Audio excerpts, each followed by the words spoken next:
ও কেমন চলে যাচ্ছে তাই পানি দিও না ছুঁয়ে। তীরখানা উঠতে উঠতে আল্লাহর কেমন হুকুম তখন ভাই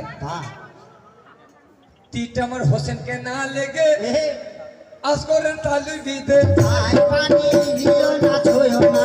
আহারে আসগরে আমার আহারে ও বাপের কোলে শহীদ। তাই পানি দিও না ছুঁয়ো আমরা তো কারবালার ময়দানে গিয়ে দেখে আসি নাই, না।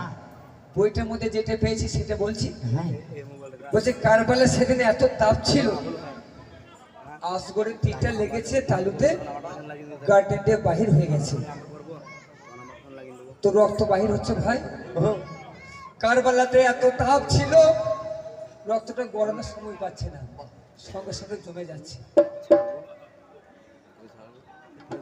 আবার করলে মাসুম আসগর ধরফর করে শহীদ। ওরে আমার